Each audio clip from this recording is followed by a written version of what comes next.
Many of you have joined today for the first time, so welcome.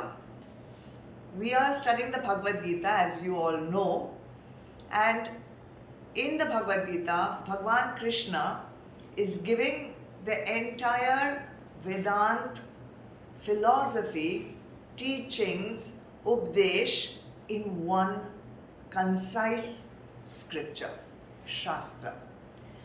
What is Vedanta all about? Vedant is the science of liberating our idea, our notion of being a limited entity, a limited I, a limited identity, and transcending it to the absolute I. We have a false notion that I am just this person, this body, this mind, this intellect, this name, this form. We have a very limited notion of who we are. Vedant asks us to ask ourselves this question: who are you? Ask yourself, मैं कौन हूँ? And the resounding answer that we are all waiting to hear from our own self, from deep within us, that answer will come, Aham Brahmasmi. And that is the entire journey.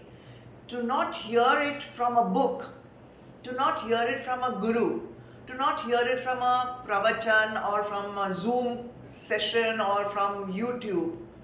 That voice must come from inside. Aham Brahmasmi. I am that. I am Brahma. And that is called self-realization. So the Bhagavad Gita shows us the three paths through which we can liberate ourselves from this limited notion of I am body, mind, intellect.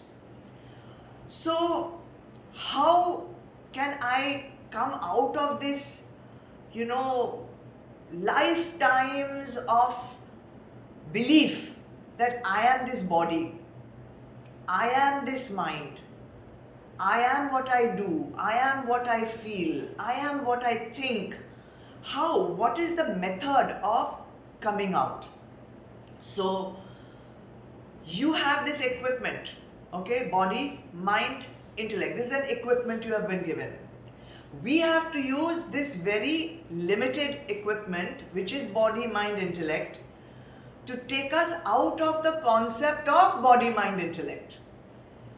We don't have any other tools. We have body, mind, intellect only. And we have to use this equipment itself to transcend this equipment. So, how to use the body? Normally, what do we do with the body? We do actions. And these actions land us into more karma. So, Bhagavad Gita tells us the method how to use the body to do actions without incurring karma. And without the notion of I am doing the action. What we call no karta bhav. So this path we call karma yoga. Doing action without incurring karma. Then the other blockage is this mind. Usually what is the mind doing? Mind is continuously being swayed with emotions, feelings. It's a chanchal monkey, we say. So we have to use this chanchal monkey mind to transcend the mind. And that is where Bhakti Yoga comes in. So you use the mind by sublimating the emotions to the divine. By surrendering your every feeling, your every emotion to the divine, and that itself is what we call Bhakti Marg. Then there's the intellect. Usually, what does the intellect do for us? The intellect keeps on analyzing, comparing, judging, ye kya hai, wo kya hai, who is this, what is this person doing? Judging, comparing, analyzing, wrong use of intellect, wrong use. So, use the intellect, buddhi, which has a special power which only human beings have, which we call vivek.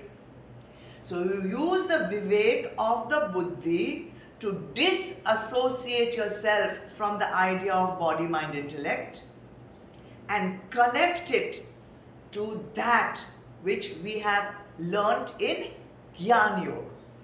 So using this limited equipment, we can use the body, the mind and the intellect to transcend the body, the mind and the intellect.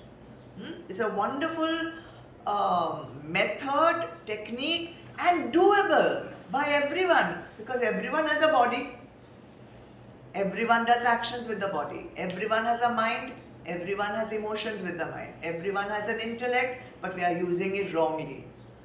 So these are the three paths. Now, how to use these three paths? For that we have got three powers. And humans have these three powers. To practice Karma Yoga, we have been given the power to act. We have the power. We are not powerless. We can choose the actions. We can choose how to do the actions. So we have that Shakti of doing action. That is the power to practice Karma Yoga. How to practice Bhakti Yoga? What power? We have the power to believe. We have the power for faith. That power is there to know, to surrender. That path of Bhakti Yoga, you have to use this power of belief and Shraddha. And to practice Jnana Yoga, you have been given the power to know. The power, the consciousness, the ability to know, not just Vyavaharik, even the ability to know the divine. So use these three paths with these three powers, and all the three paths and all the three powers have only one main purpose. What is that one main purpose? Separate the self, the Atma, from the not self.